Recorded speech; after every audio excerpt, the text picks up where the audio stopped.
Well, the topic, innovation and entrepreneurship, the key to succeed in the financial sector. Even though we use the term financial sector, the points that I want to make today is really applicable to all sectors. And interestingly, the issue of Mr. Sinclair's previous presentation, I'm sure 20 years ago, Jamaica wouldn't have been so positive in terms of what can be achieved in that sector. And coincidentally, my first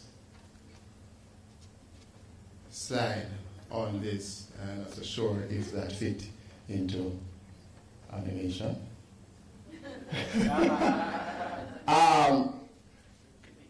Creative destruction is when the free market destroys obsolete and useless industries.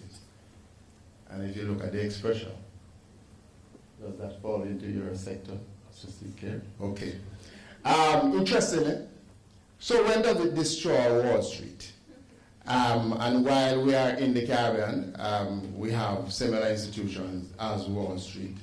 And this question have been asked, I'm sure, by many persons. We look at the term creative destruction, which I say is borrowed from one of our famous economists, Joseph Schumpeter.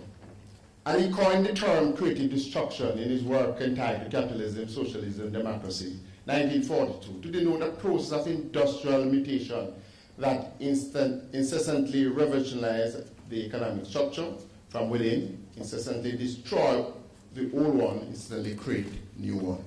Over the last 10, well, I say 20 years, more so in Jamaica, we have seen several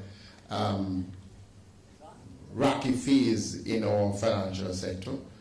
Persons remember the days of FinSac, etc. And some of the industries that have disappeared, even though not fall squarely into the financial sector. How many persons remember the days of receiving a telegram? And what does a telegram mean? People send telegram again? No. How many persons remember the days of having the telephone call boxes on the roadside and lining up to make a few calls?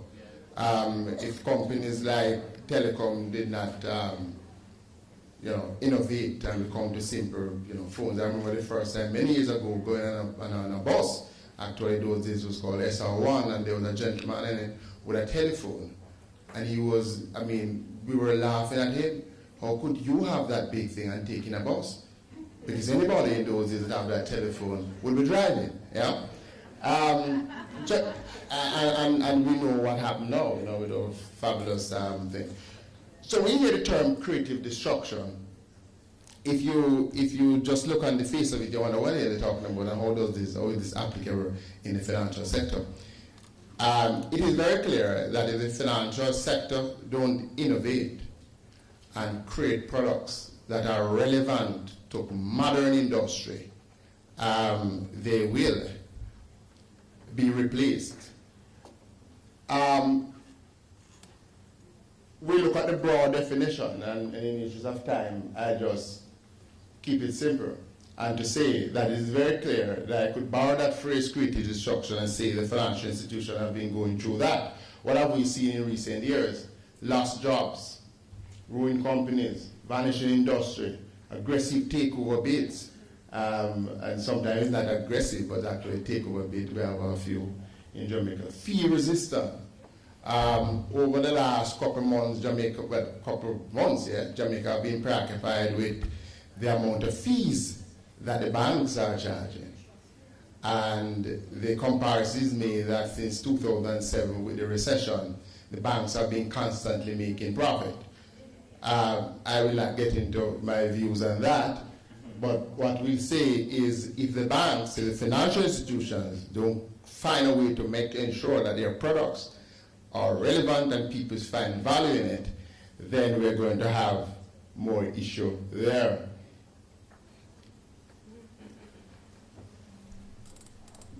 Should we allow creative destruction in the financial sector? While this term was not used in the 1990s crisis, we have, and not only 1990s, but in recent time, we have in the Caribbean, we have CLICO, we have so many things. should we allow these in the industry to be replaced with more modern things? Over time, what we normally find is that nothing is wrong when you have creative destruction. Things have to be replaced. With that, then you have more modern stuff coming up. I mean, let's look at computers. The days of sitting in front of a desktop is long gone. With innovation in the IT sector, we now realize that things like cloud computing, things like access, real time. I mean, we mentioned about the logistics about what is happening. Training is now available anywhere at reasonable cost compared to what used to happen before. It's very interesting that now we find in ancient time when people never used to use exercise book in my days, they used to use slate where they erase, but now it's tablet in the school, and that is a good narrow. But as we use the term financial sector, who are the real players in the financial sector? It's very important that we understand who they are in order to really see what's happening. We're talking about banks, mutual funds, insurance companies, financial markets, securities, foreign exchange, money markets. Yeah? These also include the payment system. And I would say, again, on the topic of innovation, we saw where the credit unions, and we must give the credit unions credit for forcefully trying to commercialize mobile money, which, based on their community spirit, they'll understand that that is a good product. We all know that regulation has had some delay with the full rollout of that service, mobile money.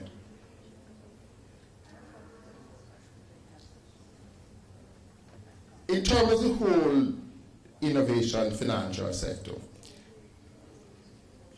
the only way they can innovate, create products that is going to be relevant, there has to be what we now call financial inclusion.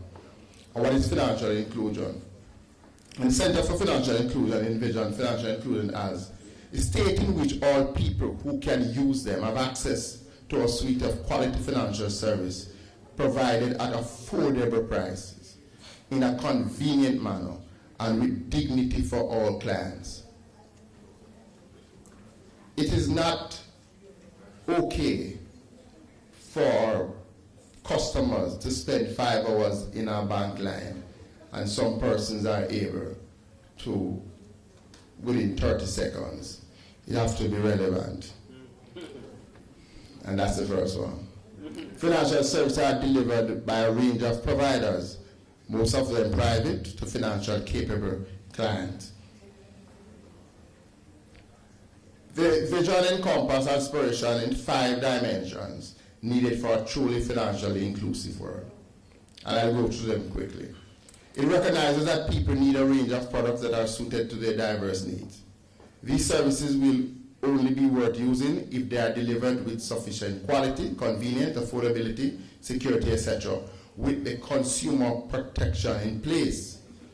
The vision includes everyone who can safely use the service, including groups with special challenges, such as poor, rural, women, migrants, or disabled. It's very interesting that in part of Africa, mobile money has taken such a huge leap, and that is what we mean by financial inclusion. The farmer in the deep rural area must be able to have a mechanism and see himself as being a part of the financial sector. It's not only about banking for the unbanked. People need to be comfortable that they can regard the financial institution as there for them, instead of trying to save in pans and tins at home. It requires a diverse, well-functioning marketplace with multiple competing providers operating in a framework set through effective regulation. We have heard the comment that there are too many banks in Jamaica. I don't share that view. An increasing central aspect of the financial inclusion vision involves financial capability of the customer, who must have knowledge, skill, and behavior that enable them to make sound financial decisions. How can the financial sector innovate? Innovation in the financial sector is achieved by introducing new or improved goods or services, implement new or improved operational processes, implement new or improved organizational and managerial processes in order to improve market share, competitiveness, quality, while reducing costs. All of these innovations take place when there is some need. The old saying that necessity is the mother of all invention is clearly true. Why do we need innovation? We have seen that financial sector, banks, etc., find it more encouraging to support incumbent companies instead of new, because then there is risk, and with that risk, everybody trying to mitigate. For the sector to survive, they will have to deal with that risk-based approach, put in proper risk assessment. We know of things like credit bureau in Jamaica, which will help, I think, in providing that safeguard, but encourage everybody to participate in the financial sector. The role of financial sector reform, as you can see over the years, we have moved from what I regard as industrial revolution to information evolution. And I mean, we talk about fashion, and from 1771, textile was there, and it come right up, railway. Now we are in an era where it's really about data mining, it's about that intellectual property. And so banks and financial institutions, we have to find some way of providing service, taking into account what we call this systematic wave that is now relevant in this generation. I mentioned about the risks, and in the interest of time, I wanted to thank you for your attention.